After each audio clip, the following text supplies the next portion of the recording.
Shri M Prakashan, ഇവിടെ CPI ജില്ലാ secretary അടക്കം എല്ലാവരും, പാർട്ടി സംസ്ഥാന സെക്രട്ടറി MP ഗോവിന്ദൻ അടക്കം ഈ Jamaat-e Islami, SDPI, UDF connection പറയുന്നുണ്ട്, കമ്മ്യൂണൽ വോട്ടിങ്ങിൻ്റെ കാര്യം പറയുന്നുണ്ട്. ഇതൊക്കെ നമ്മൾ നേരത്തെ കേട്ടത് വടകരയ്ക്ക് തൊട്ട് മുമ്പും ഇതേപോലെയുള്ള പ്രതികരണങ്ങൾ കേട്ടിരുന്നു. വടകര പോലൊരു മുൻകൂർ ജാമ്യം എടുക്കലാണോ അത്, ശ്രീ എം പ്രകാശൻ?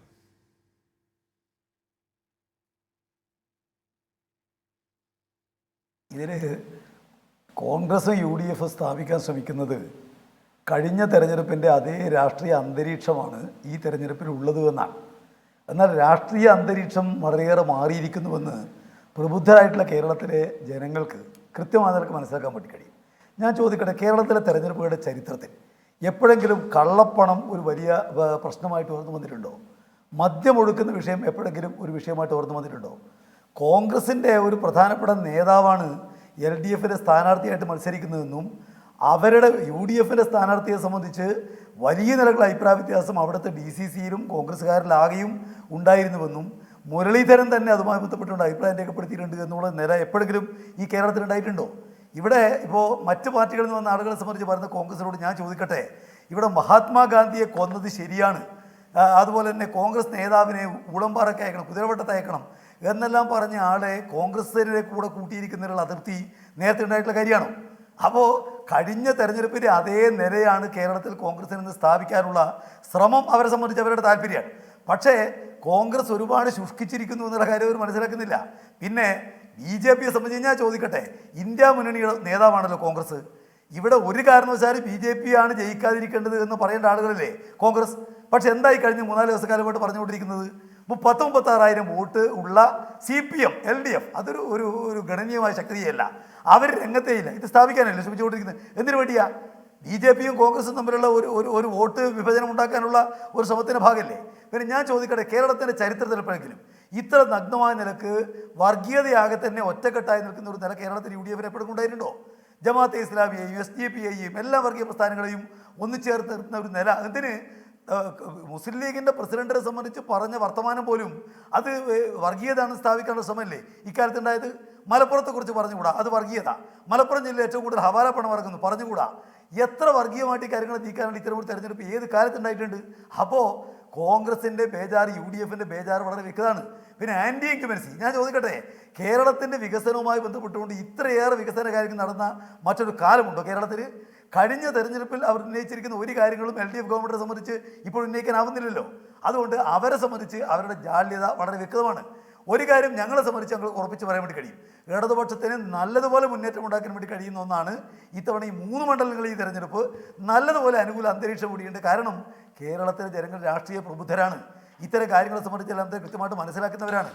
തെരഞ്ഞെടുപ്പ് കഴിഞ്ഞും ഈ കള്ളപ്പണം എന്നുള്ള ആരോപണം CPM സീരിയസ് ആയി സബ്സ്ക്രൈബ് ചെയ്യുന്നുണ്ടോ ശ്രീ എം പ്രകാശൻ? ഇപ്പൊ ഈ ഇലക്ഷന്റെ ഒരു ഘട്ടത്തിൽ ദീർഘദിവസം എന്ന് പറഞ്ഞാൽ ഈ കൊടകര കുഴൽപ്പണത്തിന്റെ ചർച്ച മാറ്റിയ ഒരു വിഷയമായിരുന്നു. കൊടകര കുഴൽപ്പണം വരെ വളരെ സജീവമായി ചർച്ച ചെയ്തിരുന്ന ആ ദിവസം മുതൽ ഈ കള്ളപ്പണം മുതൽ അങ്ങോട്ടേക്ക് പിന്നെ അത് കുറേ ദിവസങ്ങൾ മുന്നോട്ടേക്ക് പോയതാണ്.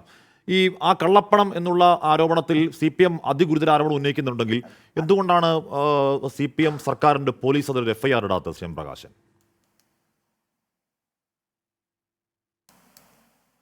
ഇതിൽ ഇന്ത്യയിലുള്ള പല സംസ്ഥാനങ്ങളിലെയും തെരഞ്ഞെടുപ്പിൽ വ്യാപകമായിട്ട് പണം ദുരുപയോഗപ്പെടുന്നു, വോട്ടിന് പണം കൊടുക്കുന്നു എന്നെല്ലാം ഉള്ളതിൽ ഒരുപാട് കാലമായിട്ട് ഇപ്പോൾ ചർച്ച ചെയ്യുന്നതാണ്. പക്ഷേ കേരളത്തിൽ സാർവത്രികമായിട്ട് ഉണ്ടാവാറില്ല. ഇവിടെ കഴിഞ്ഞ പാലക്കാട് തെരഞ്ഞെടുപ്പിൽ കൊടകര പണം കൊണ്ടുവന്നിരിക്കുന്നതിനാ പാലക്കാട് തെരഞ്ഞെടുപ്പിന് വേണ്ടിയാണല്ലോ.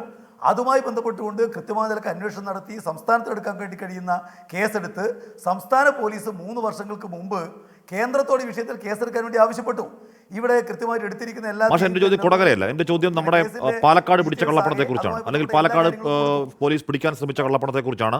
കള്ളപ്പണം എന്ന് പറഞ്ഞ് പോലീസിന് CPM കൊടുത്ത പരാതിയെ പറ്റിയാണ്. CPMന്റെ ആ പരാതി സംസ്ഥാന പോലീസ് ഗൗരവത്തിലെടുക്കാത്ത എന്താണ് ശ്രീ എം പ്രകാശൻ? കള്ളപ്പണവുമായി ബന്ധപ്പെട്ട ഒരു കേസും സ്റ്റേറ്റിലുള്ള ഒരു സംസ്ഥാന ഗവൺമെന്റിനും ഗൗരവമായിട്ട് എടുക്കാൻ കഴിയില്ല. കാരണം അത്തരം കേസ് കൈകാര്യം ചെയ്യാൻ വേണ്ടി കഴിയുന്നത് കേന്ദ്ര ഗവൺമെന്റിന് മാത്രമാണ്. പോലീസിൽ പരാതി കൊടുത്തത് സാധിക്കുന്നത് ഇന്ന് സംസ്ഥാന ഗവൺമെന്റുകൾക്കല്ല, പോലീസിൽ പരാതി കൊടുത്തത് സുരേന്ദ്രൻ രക്ഷിക്കാൻ വേണ്ടി BJP ഗവൺമെന്റ് കഴിയുന്നത്. പോലീസിൽ പരാതി കൊടുത്തത് അല്ല, പരാതി കൊടുക്കുമല്ലോ സ്വാഭാവികമായിട്ടും. അതെങ്ങനെയാണോ ഇപ്പൊ പോലീസിന് സംസ്ഥാന പോലീസ് ഒന്നും ചെയ്യാൻ അറിയില്ല എന്ന് നേരത്തെ അന്വേഷിച്ചപ്പോൾ കേരള പോലീസാണല്ലോ.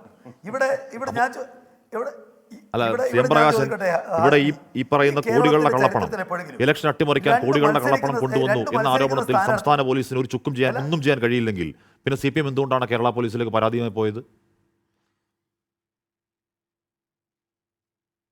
നിങ്ങൾ അറിയാത്തതുകൊണ്ടാണോ അല്ല അറിയാതെ നടിക്കുന്നതാണോ എന്നുള്ളത് എനിക്കറിയില്ല. കള്ളപ്പണവുമായി ബന്ധപ്പെട്ട ഒരു കേസും കൈകാര്യം ചെയ്യാൻ സ്റ്റേറ്റ് പോലീസുകൾക്ക് അധികാരമില്ല എന്നുള്ളത് നിയമവ്യവസ്ഥ അറിയുന്ന ആർക്കും അറിയാവുന്നതാണ്. പിന്നെ ഞാൻ ചോദിക്കട്ടെ, ഇവിടെ 4 കോടി ഉറുപ്പിക കോൺഗ്രസ് അവർ കൊടുത്തു എന്ന് പറഞ്ഞിരിക്കുന്ന ആരാ? ഈ രാജ്യത്തിലെ ഭരണകക്ഷിയുടെ ഏറ്റവും പ്രധാനപ്പെട്ട നേതാവല്ലേ? അവർ 3.5 കോടി ഉറുപ്പിക കടത്തി കൊണ്ടുവന്നിരിക്കുന്നുള്ള ഒരു പരാതി നിൽക്കുകയാണ്. അത്തരമൊരു പശ്ചാത്തലത്തിൽ അങ്ങനെ ഗൗരവമായ ആക്ഷേപം ഉന്നയിക്കപ്പെട്ടാൽ അത് ഒരു ഗൗരവമായിട്ട് ചർച്ച ചെയ്യാൻ മാധ്യമങ്ങൾക്കെങ്കിലും തോന്നണ്ടേ?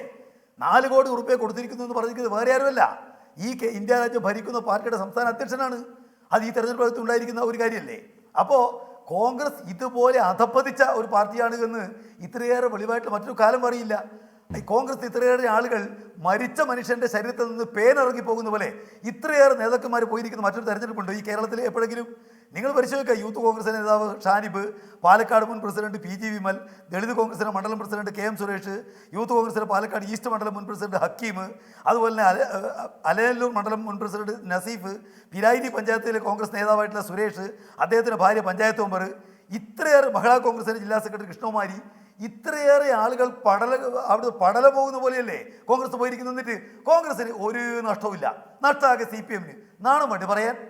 ഇത്രയേറെ നേതാക്കന്മാരും അവർക്കെല്ലാം അനുയായികൾ ഉണ്ടാവുമല്ലോ. ഞാനിപ്പോൾ 9 നേതാക്കന്മാരുടെ പേരുകൾ ഞാനിവിടെ പറഞ്ഞു. ഇത്രയേറെ നേതാക്കന്മാർ കോൺഗ്രസിൽ നിന്ന് പടലമടക്കവുമായിട്ട് ഇറങ്ങിപ്പോയിട്ട് ഒരു മാറ്റവും കോൺഗ്രസിന്റെ വോട്ട് വർദ്ധിക്കുമെന്ന് പറയാൻ അസാമാന്യ ചർമ്മശക്തി വേണം. ശരി അതിലൊരു പ്രധാന നേതാവ് പറഞ്ഞതായി കേട്ടത്, അല്ല അങ്ങനെ പോയൊരു പ്രധാന നേതാവ് പറഞ്ഞതായി കേട്ടത് രാഹുൽ മാങ്കൂട്ടത്തിൽ തോക്കണം, അത് കൃഷ്ണകുമാർ ജയിച്ചാണെങ്കിൽ തരക്കേടില്ല എന്ന് അതിലൊരു പ്രധാനപ്പെട്ട നേതാവ് പറഞ്ഞതായി ഇങ്ങനെ കേട്ടു. ഓവർ ഹിയർ ചെയ്തതാണ് ഞാൻ. അങ്ങനെയൊക്കെ